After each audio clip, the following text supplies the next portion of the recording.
wanting to get into soul retrievals, whether that's inner child healing, connecting to different incarnations, figuring out things in your Akashic records, doing really deep soul cellular healing, connecting with magical creatures, all these different things that you can pull forward from the cosmos and the ethers. Soul retrieval. If you're an energy healer, practitioner, spiritual mentor, I'm going to show you what one looks like. As when I first started on my journey, I couldn't find that information and I had to figure it out on my own, which is fine.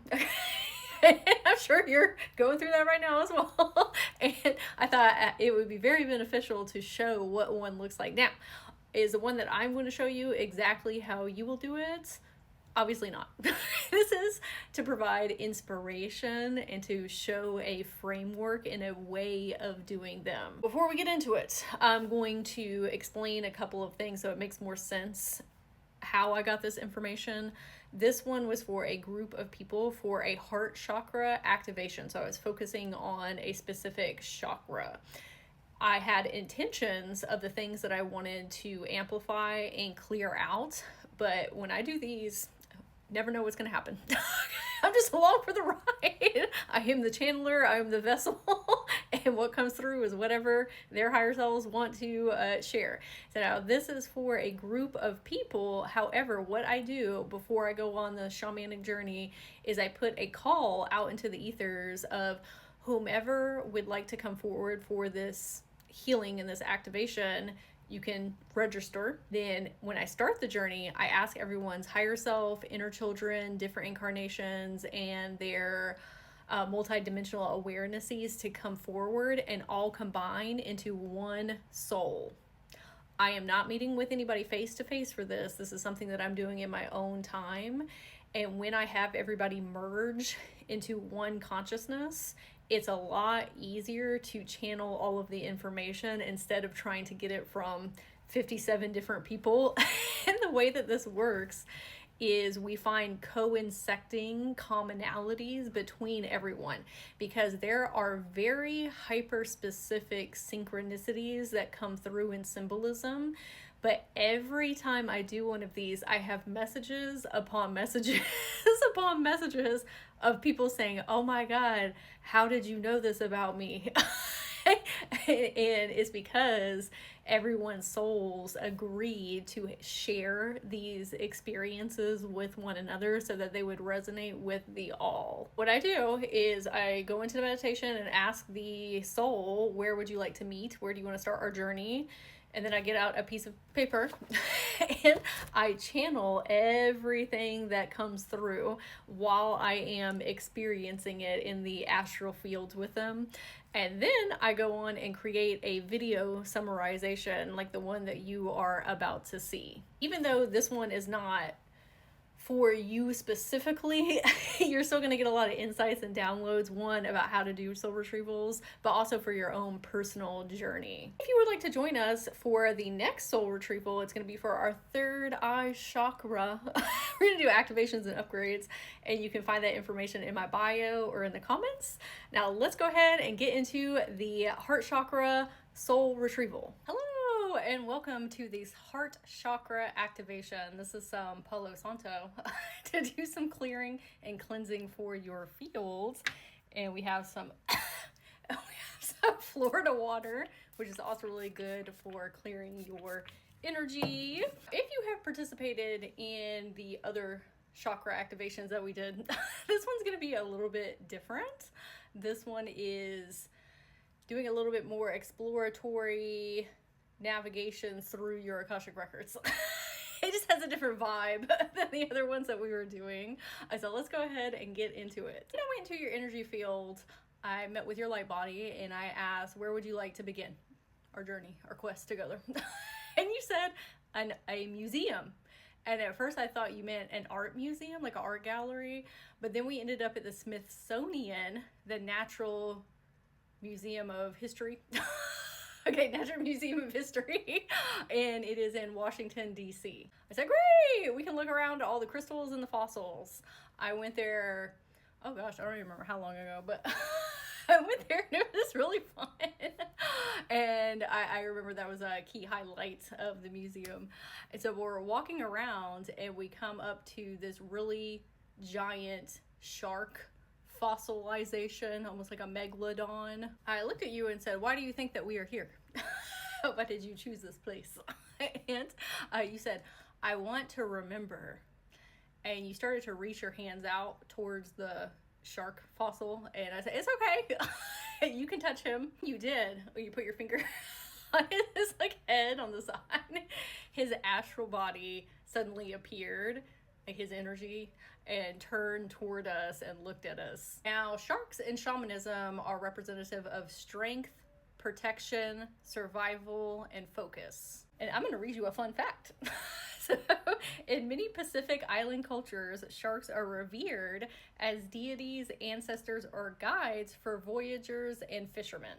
And this is when you and I hopped on its back and started swimming around in the ocean. And the shark told us that we were headed towards a sunken city. And we said, ooh, Atlantis?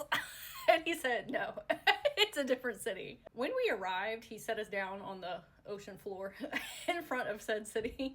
And he said, I'll be back to pick y'all up. And then he swam off. He looked at me and said, what do you think that we'll find?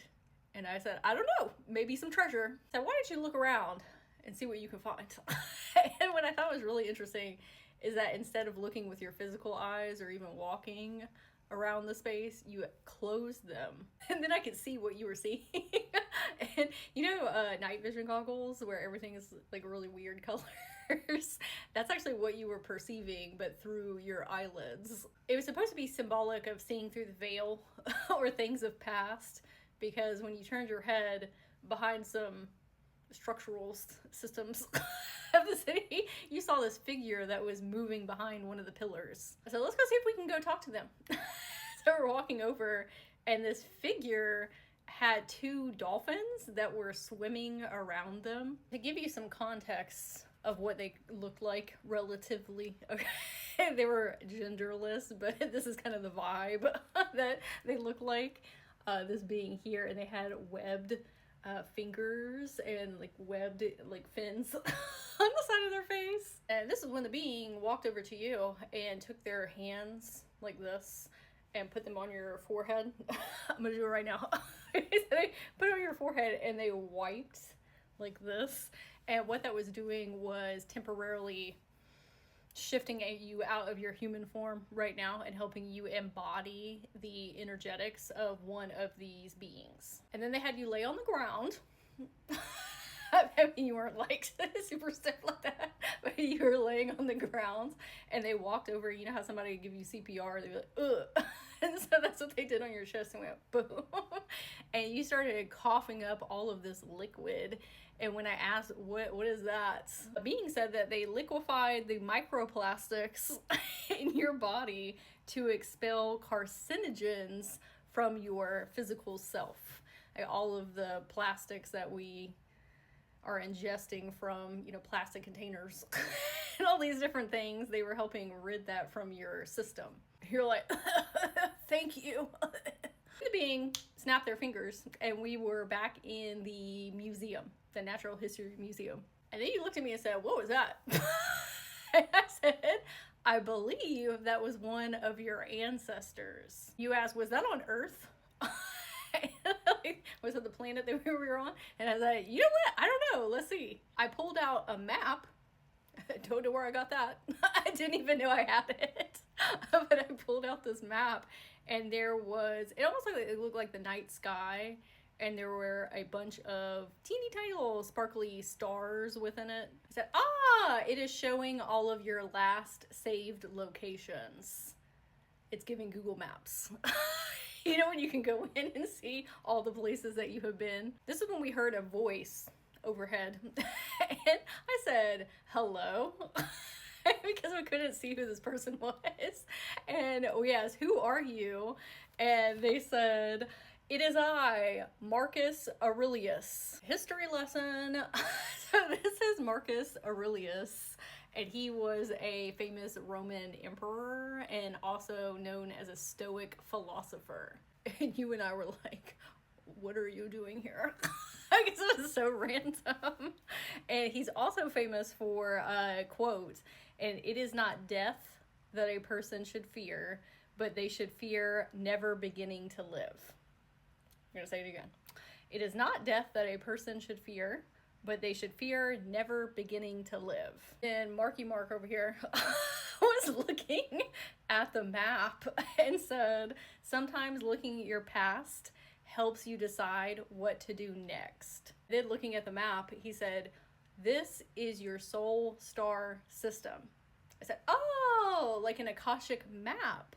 And he said, precisely. So not only were we doing a heart chakra activation today, we are also doing a soul star chakra activation because they are linked with one another for this healing and upgrade specifically. And if you're newer to your soul star chakra, it sits above your crown chakra. This is where your causal chakra sits, and then your soul star chakra. And that is the houser of a lot of your galactic connections or just information in your Akashic field. And then we asked the shark dude, because we were standing right next to him again, his fossil and his astral body. We said, do you know where we were? The sunken city. And then we heard a voice overhead, and it was the water being from the sunken city that was like talking to us through the ethers. And they said, you were on the planet Endor. I was like, the planet Endor from Star Wars? Because that's mentioned there. And the being said, no, different planet. However, the planet in Star Wars was a direct download from this other planet. And the way that I explain that is, we have all these things in like fantasy realms in this reality. However, a lot of that is actually coming from different places that have already existed, and then we're remembering in our soul star chakra and then weaving it into this 3D existence. And so this being was like, that's where they got this idea, or the name at least. I don't think in Star Wars it was a water-based planet, but the name specifically. And then we asked, why did you want to see us? Like, why did you bring us to the sunken city? And why do you want to see us was really funny to me because it's like a pun, because it was in the ocean. And this was when you and I had a vision. And we saw like out into the ethers, and there was this giant hydra that was walking in front of us. Now, if you have not seen a hydra before or need a recap, it's a Greek mythos creature that has 3 heads, and it's kind of like a snake. I'm going to show you a picture of one. All the pictures I found are representors of spooky ones. They're represented by really intense, like scary energy, but that's not representative of all hydras, so I wanted to find one that was very cute and sweet. So this one here, stay hydrated. I thought that was hilarious. Them over here drinking a Slurpee. The water being from the sunken city said, there are a lot of sea creatures who have been forgotten across cultures and history. Now, obviously, a hydra is more of a popularized sea creature, but it's not talked about as much as some of the other ones. But there are a massive amount of creatures from different planetary systems and dimensions, and even from here, that people just aren't talking about and don't even remember. Being here will help you remember, is what the water being said. And this is when all of the walls of the Natural History Museum that we were in, the Smithsonian, turned into glass panes. So it looked like we were in a underwater observatory. If you have ever seen the show Octonauts, it's a little kid's show, this is what it looked like that we were in under the ocean. This is when we saw a whole bunch of creatures that we have never seen before. I haven't seen them, you haven't seen them. It's difficult for me to even describe what they look like because it was my first occurrence with them as well. It was a kind of slideshow throughout history in the cosmos. And you asked the sunken city being, what do you want us to do with this information? And they said, whatever your heart desires. And we're going to give some examples of what we could do with this. So obviously we would need to sit in meditation or do some automatic writing, some channeling, however that you want to connect. You could go on Pinterest and look at fantasy sea creatures to kind of get some inspiration, and that'll kind of open up the windows of imagination and perceivability into the Akashic field, or the portion of the Akashic field that holds all the encoded information about these beings. Some of the things that you can do once you find said information is you can create a living digital or physical grimoire, art book, or field guide. You could create a oracle deck with all of the different illustrations of said sea creatures. You could do guided meditations, channeled messages, much like I'm doing here. Or you could channel the energy towards people, almost like Reiki, but with mythological sea creatures.